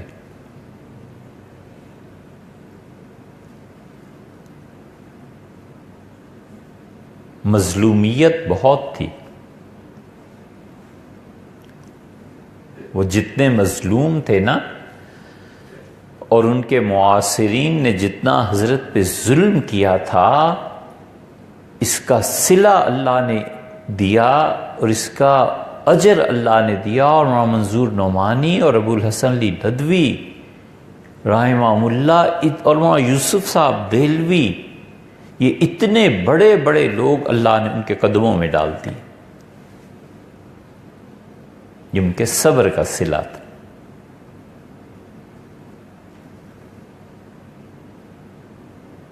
یہ ایک الگ موضوع ہے، مگر مولانا یوسف صاحب کو حضرت شیخ خود لے کے گئے اور جا کے حضرت سے بیعت کروایا تھا۔ مولانا حفظ الرحمان اتنے بڑے آدمی تھے، پارلیمنٹ میں تقریر کی اور ہندوؤں سے مسلمانوں کے حقوق کو منوایا۔ انڈیا کو سیکولر رکھنے میں مولانا کا کردار ہے۔ مولانا کہتے تھے اگر یہ مذہبی ملک بن گیا نا ہندوؤں کا تو مسلمانوں کا کیا، سب کا پھر اللہ ہی حافظ ہے، اسے سیکولر رہنے دیں۔ یہ شعور کی سطح کہ وہ ایک اور جہان کی دعوت دیتا ہے کہ اس جہان میں آؤ، چلتے ہیں، آگے کو چلو، کسی اور دنیا کی کھوج لگاؤ، آباد کرو۔ لیکن یہ شاہین بچے، ان پہ اپنے جانباز ہونے کی صلاحیتیں نہیں کھلتی، اور کبھی کبھی یہ بچے کووں کے ساتھ رہتے ہیں، تو جو بچے کووں کے ساتھ رہتے ہیں نا، اس کا حل کرنا چاہیے، اسے کسی دن باز کی تصویر دکھانی چاہیے کہ بیٹے یہ ہوتا ہے باز، اس کے اندر کا باز پھر جاگ اٹھتا ہے، اچھا میں بھی یہی ہوں، پھر وہ گڑائی لیتا ہے اور پھر کووں کا تہس نہس ہو جاتا ہے اور پھر اس کا اپنا ایک جہان نکل آتا ہے۔ یہ بہت مرتبہ ہوتا ہے کہ ہمارے بعض بچے جو دنیا میں انٹرنیشنل لیول پہ جا کے اپنا وجود منواتے ہیں کہ ہم آپ سے زیادہ بہتر ہیں، ہم تم سے زیادہ اچھے ہیں، پڑھے لکھے ہیں، تم سے زیادہ بڑے سائنٹسٹ ہیں، تم سے زیادہ بڑے ڈاکٹر اور انجینئر ہیں، اور وہ قومیں مان جاتی ہیں یا مجبوری سے یا انصاف سے، وہ یہ ہے۔ تو وجود کی سطح غور کرتا رہے، شعور کی سطح غور کرتا رہے، اور شعور میں ایک چیز، ہر چیز میں اللہ کی رعایت رکھنا کہ یہ کام کروں تو اللہ خوش ہوگا یا ناراض ہوگا، یہ کام کر لوں اللہ تعالیٰ کی محبت شامل حال ہوگی یا سزا مل جائے گی۔ یہ بہت بڑی تبدیلی پیدا کرتی ہے۔ آدمی سوچے کہ پہلے میں خدا کا زیادہ رکھتا تھا یا اب خدا کا زیادہ خیال رکھتا ہوں۔ حج کی قبولیت کی بھی یہ ایک علامت ہے کہ آدمی کے شعور میں تبدیلی آ جاتی ہے کہ پہلے میں ایسے سوچتا تھا، اب میں ایسے سوچتا ہوں۔ شکر ادا کرے اللہ کا۔ اور تیسری سطح انسان کی جس پہ وہ جیتا ہے، اخلاقیات ہیں۔ یہ اخلاقیات کی جس سطح پر جیتا ہے نا، اس سطح کو بھی چیک کرتا رہے،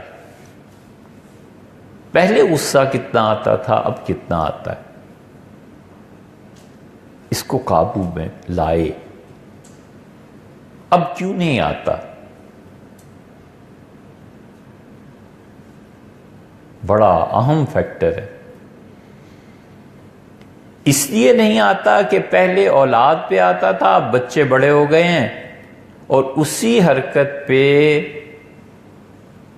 جو ہمسائے ہیں ان پہ میں سزا دینا چاہتا تھا اور اپنے بچوں کو نہیں دیتا تھا، تو اس کا مطلب ہے طبیعت میں انصاف پیدا نہیں ہوا۔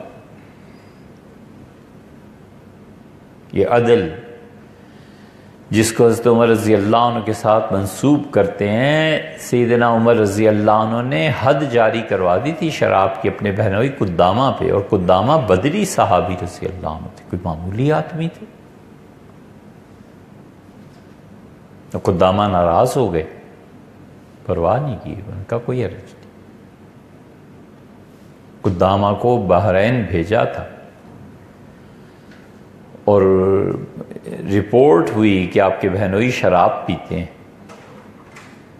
سیدنا عمر رضی اللہ عنہ نے بلا لیا، لمبا قصہ ہے، اس کا خلاصہ یہ کہ ان کا قدامہ میں نے سنا ہے، اور گواہی کے لیے حضرت ابو ہریرہ رضی اللہ عنہ تھے اور لوگ بھی تھے۔ انہوں نے کہا کسی گواہی کی ضرورت نہیں حضرت، میں پیتا ہوں اس لیے کہ اللہ نے فرمایا لیس علی الذین آمنوا وعملوا الصالحات، جو لوگ ایمان لائے، جنہوں نے نیکی کے کام کیے، کوئی حرج نہیں ہے شراب میں۔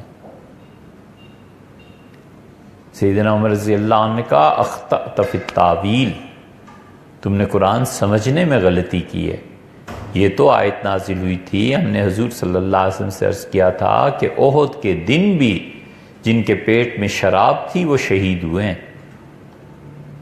تو آپ کیا فرماتے ہیں؟ تو اللہ نے آیت نازل کی، اللہ نے کہا جب تک ہم نے حرام قرار نہیں دیا، جس نے بھی پیا کوئی گناہ نہیں، تو یہ تو ان کے متعلق ہے، جو آیت تم کہہ رہے ہو یہ ان کے متعلق جنہوں نے حرمت سے پہلے اس کو پیا تھا۔ اب تو شراب کا پینا بھی سوچتے ہیں قصہ ہی ہو گیا ہے نا، پرانی باتیں ہو گئی۔ اب یہ گناہ ان چیزوں میں شامل ہو گیا جو بقول عبداللہ ابن مسعود رضی اللہ عنہ کے، وہ کہتے تھے کہ اگلی نسل جب آئی نا تو انہوں نے بعض کام لوگوں کو کرتے ہوئے دیکھا، تو انہوں نے کہا توبہ ہے، یہ جو تم کرتے ہو نا حرکتیں، کنّا نعدہ من الموبقات، ہم تو رسول اللہ صلی اللہ علیہ وسلم کے زمانے میں یہ اتنے بڑے گناہ تصور کرتے تھے کہ برباد ہو جائیں گے اگر ہم نے یہ کام کر لیا، اور تمہارا معیار ایسا گرا ہے۔ تب تو شراب بھی قصہ ہی ہو گیا، اب انسانوں کا خون پیتے۔ اب بحث یہ ہے کرپشن، پیسہ، جائیدادیں۔ شراب فرد تک محدود تھی نا، اب انسانوں کا خون پیتے۔ اس لیے جو کہتے ہیں کہ تبدیلی لائیں گے، تبدیلی آئے گی کیا ان لوگوں میں جو انسانوں کا خون بھی پیتے ہیں، خود بھی پیتے ہیں بہت سے، اور کہتے ہیں ہم تبدیلی لائیں گے؟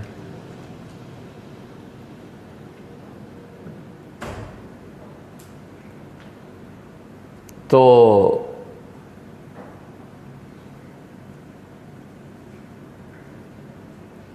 وہ جو سیدنا عمر رضی اللہ عنہ نے سمجھایا، پھر ان سے کہا،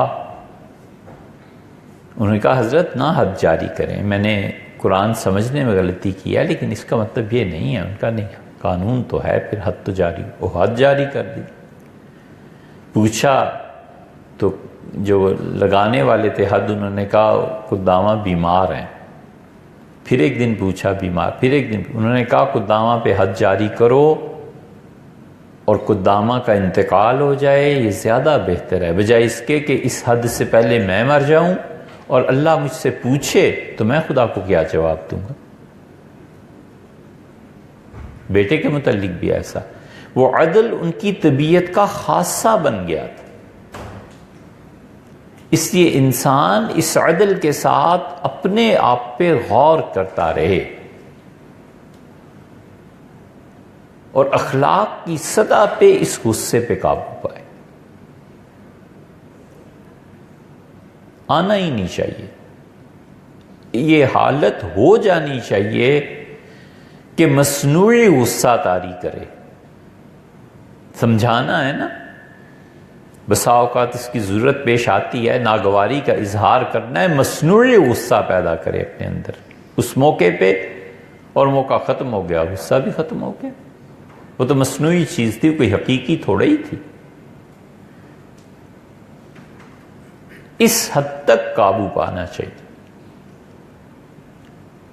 حضرت رسالت بنا صلی اللہ علیہ وسلم نے جو فرمایا نا کہ شہد میں اگر زہر ملا دیا جائے تو برباد کر دیتا ہے شہد کو، وہ صحیح ترین جملہ، کیا کہنے اس جملے کے، حضرت سے زیادہ کون جانتا ہوگا، حضور اقدس صلی اللہ علیہ وسلم سے زیادہ کس کو علم ہوگا۔ انسانی اخلاقیات شہد ہیں، یہ غصہ اس میں زہر ملا دیتا ہے. اور یہ قابو پائے تاکہ پتہ چلے کہ انسانی اخلاقیات میں کیا تبدیلی آئی ہے، میں اخلاقیات کی سطح پہ کتنا جی رہا ہوں. اسی لیے افسوس سے کہنا پڑتا ہے کہ دو چیزیں ہمارے مذہبی حلقوں میں بالکل گویا ختم ہو کر رہ گئیں. ایک اخلاقیات کہ جو آدمی مذہبی نظر آتا ہے نا، مسجد میں آتا جاتا ہے، نماز ہے، حلیہ ہے، شریعت کے مطابق ہے، لوگ ڈرنے لگے ہیں اس سے کہ یار اس سے اگر بات ہو گئی، معاملہ ہو گیا تو یہ ضرور کوئی گڑبڑ ہو جائے گا، پرے رہو اس سے. اس حد تک ہمارے یہاں اخلاقیات گر گئے، اس حد تک بات پہنچی ہوئی ہے بری بات، مگر کیا کریں.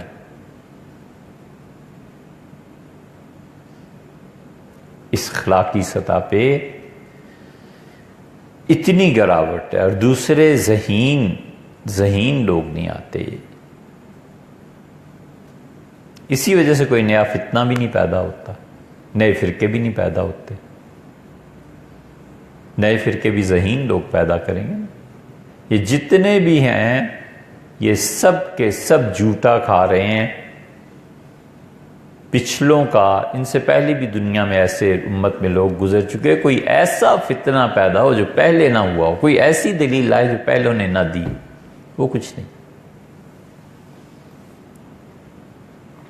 اس لیے اس پہ قابو پائے.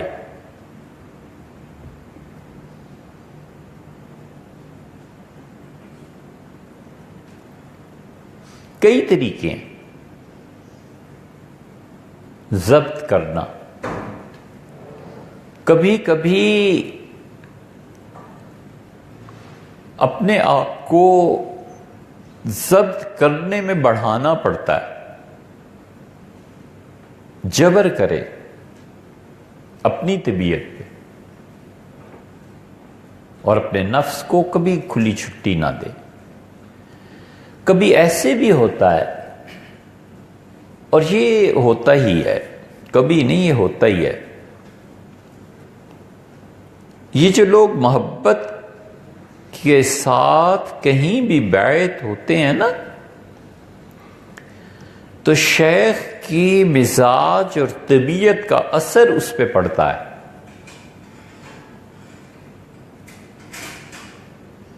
چند ہفتوں میں ہی تبدیلی آ جاتی. جتنی محبت زیادہ ہوتی ہے اتنی جلدی تبدیلی آ جاتی ہے. آدمی خود سوچتا ہے کہ یہ تبدیلی کیوں آ رہی ہے. وہ جو بیعت کا اثر ہے وہ اس تبدیلی کو لے آتا ہے. یہ روحانی چیزیں ہوتی ہیں.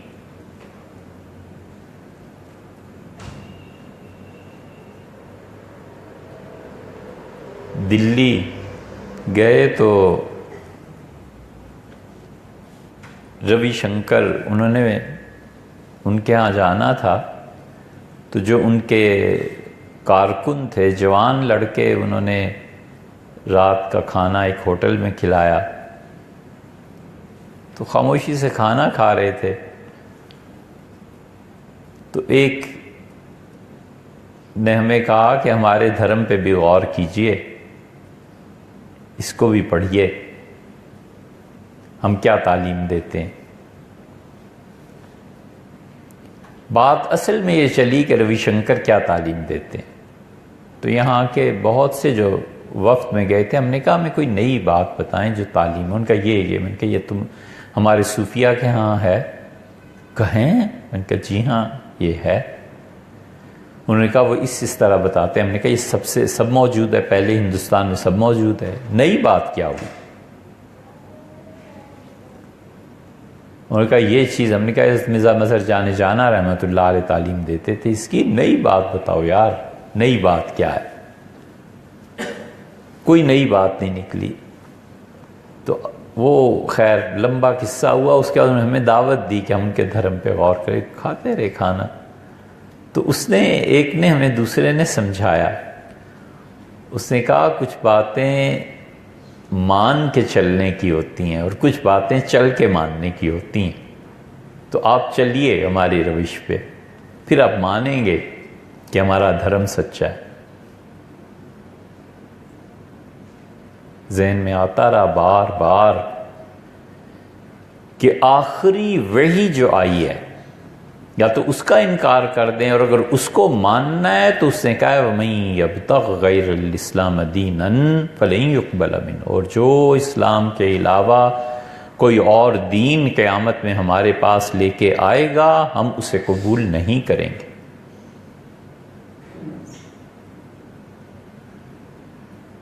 یا تو یہ مانے کہ حضور اقدس صلی اللہ علیہ وسلم تھے ہی.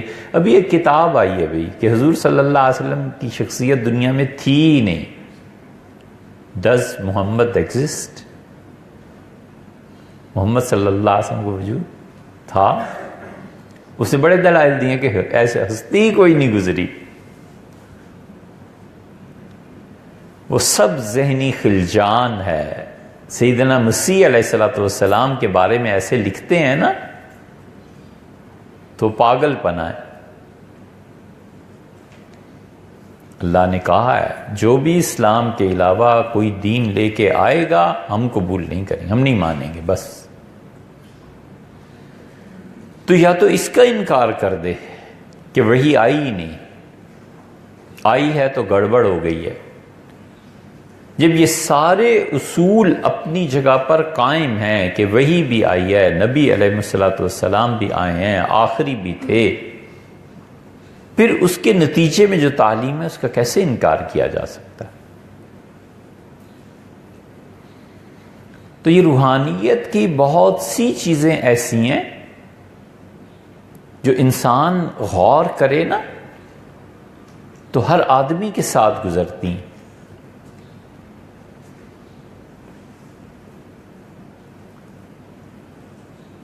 جوان لڑکا ہے، لڑکی ہے،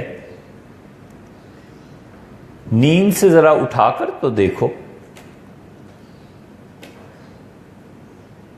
اتنا شدید غصہ آتا ہے کہ نیند برباد کر دی. سال 2 سال بعد جب اس کا بچہ روتا ہے اور وہ اٹھتا ہے یا وہ اٹھتی ہے اور نیپی کو چینج کرو اور یہ کرو اور یہ کرو، اب وہ نیند کہاں گئی؟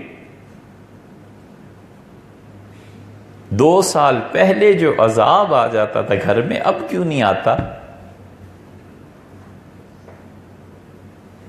سوچے آدمی اتنی بڑی تبدیلی یہ کیسے پیدا ہو گئی تھی؟ وہ اس کی پیدائش سے ایک محبت جو ایک دم سے دل میں وارد ہوئی نا، یہ تبدیلی ہو جاتی. اس کچھ پتہ نہیں چلتا. دل حساس ہو تو سمجھتا ہے کہ کچھ ہوا ہے میرے ساتھ.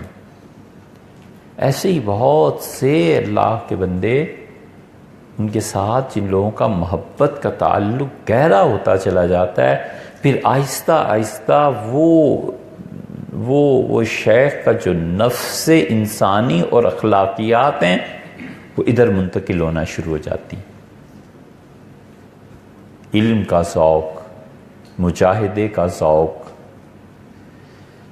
اپنی فنائیت، سادگی، جو کچھ ادھر ہے وہ آہستہ آہستہ منتقل ہونا شروع ہوتا ہے. اپنی نفی،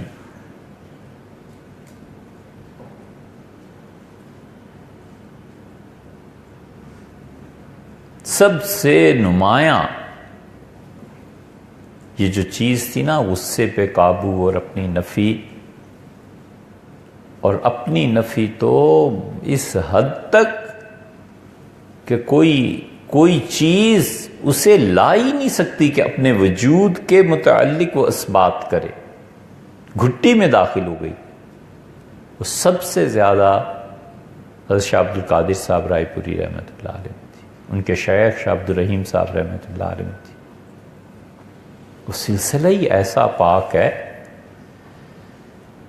کہ ان میں جتنے بھی لوگ گزرے ہیں اپنی نفی، کچھ نہیں، کوئی رسم کی زندگی نہیں، کوئی ایسی چیز نہیں کہ لوگ جانیں، لوگ سمجھیں.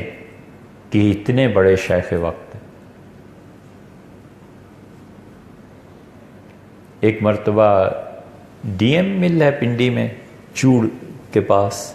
ڈی ایم ہے کیا ہے، مل ہے نا ایک کوہ نور، ہاں وہاں حضرت تشریف لائے. تو مولانا ابوالحسن علی ندوی رحمۃ اللہ علیہ ہم نے بتایا ہم یہاں کے، فرمایا ہمارے حضرت وہاں گئے تھے. فرمایا میں بھی گیا تھا. تو وہاں تشریف لے گئے. تو اس زمانے میں اسکندر مرزا وغیرہ کا دور، تو جو بھی انڈین تھے وہ سب جانتے تھے کمشنر، ڈپٹی کمشنر، کون کون مجلس میں آیا. چپ، بالکل خاموش. تو ہمارا فرمایا کہ ہمارے لوگوں میں وہ بھی تھے جو تبلیغ میں تھے، تو تبلیغ والوں کو تو ایک مزاج ہے لوگوں کو دعوت دینا. تو مجھ سے کہا کہ حضرت سے کوئی بات پوچھو تاکہ یہ لوگ جانیں کہ حضرت کتنے بڑے آدمی. تو ان کے ہاں کوئی چیز تھی ہی نہیں سوائے نفی کے. تو حضرت ابوالحسن رحمۃ اللہ فرماتے میں نے حضرت سے عرض کیا کہ حضرت صبر کسے کہتے ہیں؟ نہ کسی اور نے کہا صبر کسے کہتے ہیں. تو میری طرف اشارہ فرمایا اور کہا ان سے پوچھو، عربی زبان ہے نا، یہ ابوالحسن جانتے ہوں گے لغوی معنی کیا ہے. تو میں نے بڑی انکساری سے کہا حضرت ہم تو لغوی معنی ہی جانتے ہیں، اس سے زیادہ کچھ نہیں پتہ. تو حضرت نے فرمایا میں تو وہ بھی نہیں جانتا. وہی سناٹا اور وہی خاموشی.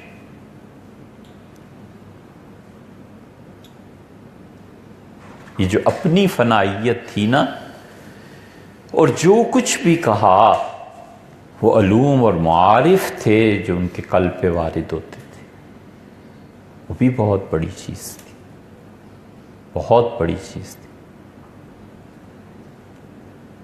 شیخ نے لکھا ہے مولانا زکریا صاحب رحمۃ اللہ علیہ نے کہ اپنی معذوری کی وجہ سے روزہ نہیں رکھ سکتے تھے، بڑھاپا اور یہ چیزیں، پھر فالج. اور تو ایک مرتبہ عصر کے بعد اعتکاف میں تھے تو میں چلا گیا، مسجد میں تھے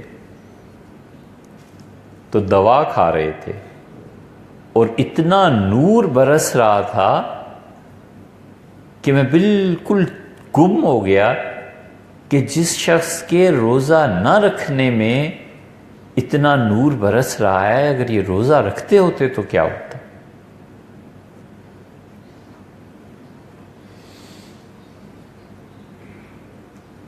سب نفی تھی. ہم نے آکسفورڈ میں خود دیکھا اپنی آنکھوں سے، بحرین کے اور وہ کیا ہے برونائی، اس کے حکمران ملنے کے لیے آئے، حاضر تھے. تو اسی وقت پہنچے تھے اور مولانا رابع صاحب نے بتایا کہ ابھی آرام فرما رہے ہیں تو ابھی آتے ہیں تھوڑی دیر. بیٹھے ہوئے تھے تو تشریف لائے تو دریافت فرمایا ہمارے متعلق کہ وہ آئے. تو دونوں حکمران وہابیت کے باوجود جھکے اور حضرت کے گھٹنے چھو رہے تھے. کچھ اعتنا نہیں، پوچھا وہ اس کو وقت دیا تھا، وہ آیا تو جی حضرت یہ کھڑا، تو ان سے بس رسماً ہاتھ ملایا اور بیٹھ گئے.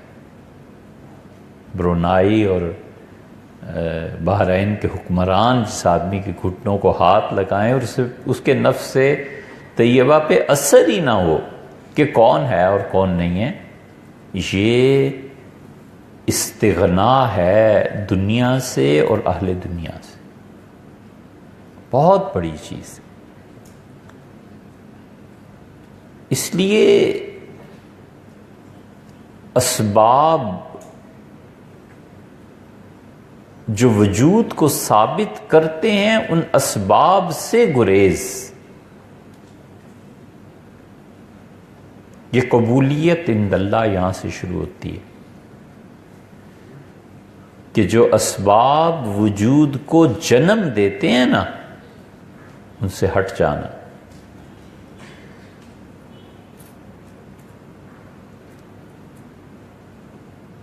مولانا فضل الرحمان گنج مراد آبادی رحمۃ اللہ علیہ کے ایک آدمی لکھتے ہیں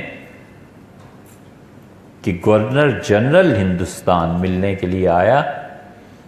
کسی نے کہا حضرت گورنر جنرل اور ان کی اہلیہ آئیں گے۔ فرمایا تو کیا پھر ہم کیا کریں؟ تو انہوں نے کہا کہ حضرت وہ آپ کی خانقاہ دیکھنے آئیں گے۔ فرمایا اچھا آنے دو۔ تو وہ بھول گئے، 2 دن بعد پھر وہ آئے تو کوئی چیز رکھی ہوئی تھی، بخاری شریف پڑھا رہے تھے۔ فرمایا اس پہ بیٹھ جاؤ۔ پتہ چلا گورنر جنرل ہیں، کچھ بھی نہیں۔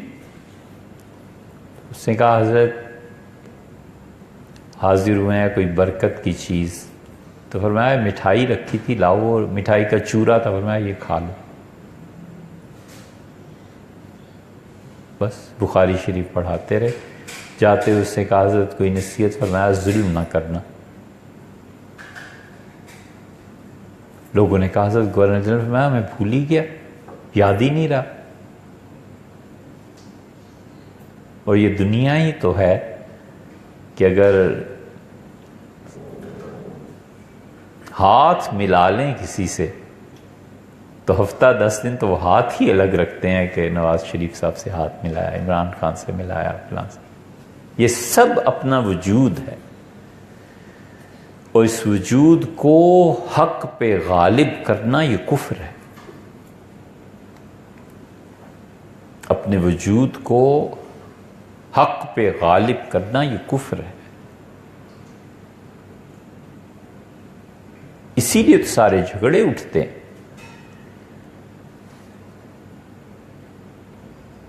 تو اپنے وجود اور شعور کی سطح کے بعد اخلاقیات کی سطح کو دیکھیں، کتنا ٹوٹا ہے۔ نیند پہ کیا فرق پڑا ہے؟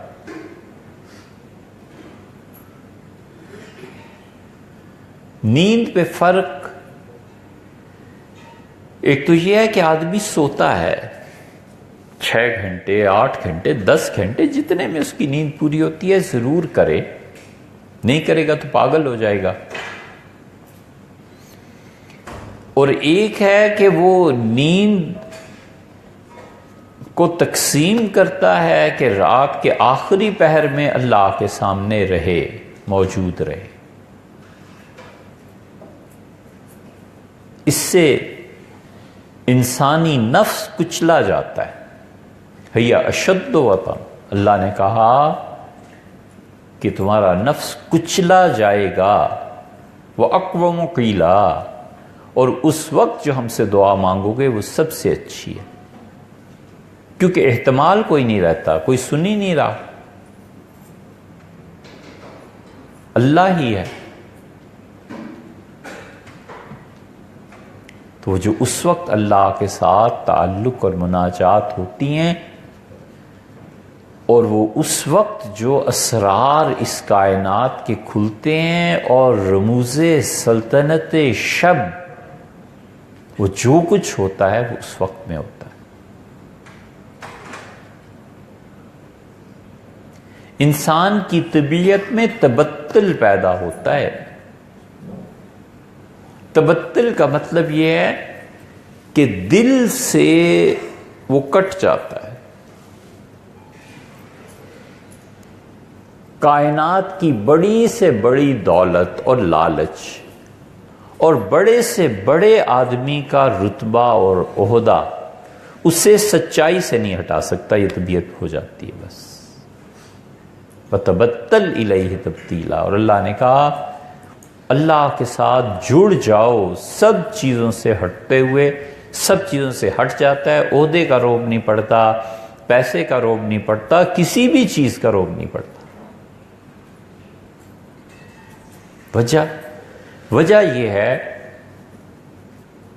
کہ بعض جس درخت پہ یا جس چٹان پہ بیٹھ جائے نا، سانپ کی نہیں ہمت ہوتی کہ اس چٹان پہ اپنی کوئی بل بنا لے، اسے پتہ ہوتا ہے کہ باز ہے. اللہ کا غلبہ، اللہ کی طاقت، اس کی محبت اتنی غالب آ جاتی ہے دل پہ کہ کوئی چیز اس کو سچائی سے پھر نہیں روکتی.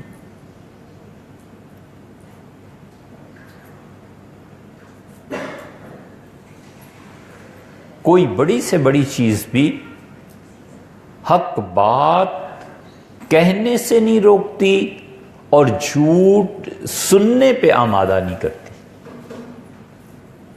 بولنا دور کی بات ہے، جھوٹ بولنے سے بھی بڑا عیب جھوٹ کو سننا ہے.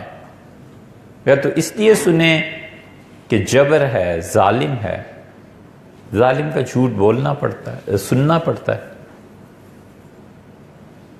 ظالم کا 100 6-20 کا ہوتا ہے، 5 مرتبہ 20 کو جمع کریں تو 100 ہو جاتا ہے نا، لیکن ظالموں کا 100 6 کا ہوتا ہے. تو ظالم کی سننی پڑتی ہے، وگرنہ جھوٹ سننا یہ جھوٹ بولنے سے بھی بدتر. کبھی نہ سنیں. پتہ ہوتا ہے نا کہ یہ سب جھوٹ بولا جا رہا ہے، ہٹ جانا چاہیے، ٹوک دینا چاہیے، منع کرنا چاہیے، اس کی تنقید کرنی چاہیے کہ اچھا آپ نے یہ کہا، ذرا اس کو انالائز کریں تاکہ آئندہ اس کی ہمت نہ پڑے. جو بھی مناسب سمجھے، یہ سارے طریقے ہیں. مگر جھوٹ اگر سننے کا موقع دے دے گا، ایک دن یہ نحوست اسے خود جھوٹا بنا دے گی.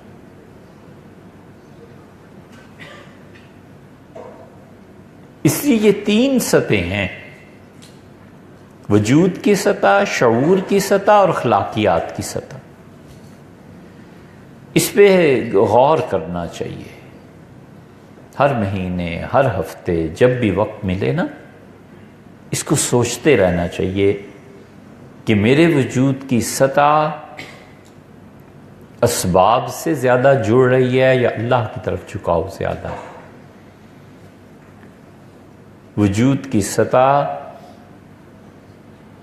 یہ چاہتی ہے کہ ہر سردیوں میں ایک نئی رضائی مل جایا کرے، یا وجود کی سطح اس پہ ہے کہ جب تک پرانی چل رہی ہے ٹھیک ہے، کیا ضرورت ہے اسے بدلنے کی. وجود کی سطح اس پہ ہے کہ جو کھانا ملتا ہے ٹھیک ہے، نئی بات نہیں ہے. یہ اپنے متعلق ہے. اور غیر کے متعلق یہ دوسرا پہلو ہے، اچھا گمان کرنا. کوئی گھر میں کہتا ہے کہ رضائی بدل، ہوگی کوئی بات جو انہوں نے تبدیلی کروائی ہے.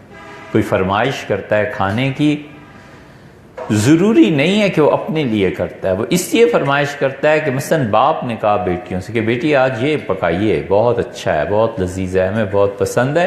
وہ اپنے لیے نہیں ہے، وہ تو اس کی خوشی کے لیے ہے، اس کی محبت کے اظہار کے لیے، اس کو موقع دینے کے لیے.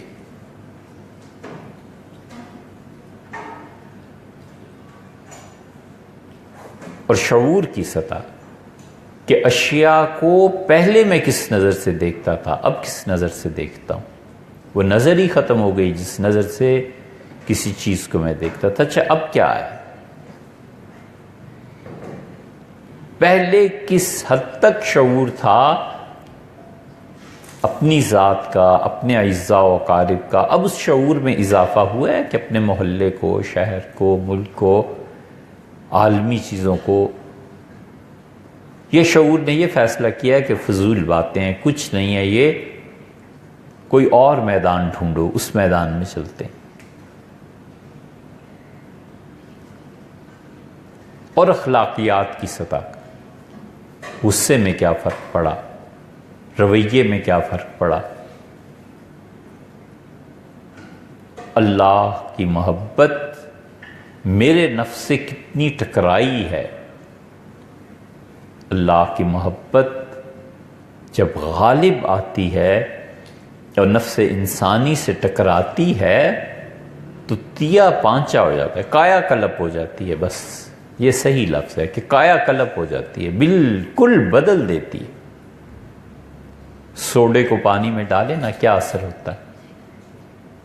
سلفیورک ایسڈ کے ساتھ ملا دیں، کیا اثر ہوتا ہے؟ بالکل اس طرح نفس انسانی اللہ کی محبت میں بدل جاتا ہے، اتنا بدل جاتا ہے، اور یہ حال ہو جاتا ہے کہ وہ چاہتا ہے کہ ذات اقدس جو بغیر جسم کے ہے کبھی وہ صورت مجاز میں آئے۔ علامہ اقبال کا شعر دیکھو، یہ اس بندے پہ خود نہ گزری ہوتی تو کہہ کیسے سکتا تھا؟ کبھی اے حقیقت منتظر نظر آ لباس مجاز میں، کہ ہزاروں سجدے تڑپ رہے ہیں میری جبین نیاز میں تیری عبادت میں تجھے ہزار سجدے کرنا چاہتا ہوں، تو کہیں سامنے تو آنا، کچھ پتا تو چلے۔ یہ وہ مقام آ جاتا ہے۔ اللہ تعالیٰ سمجھنے کی توفیق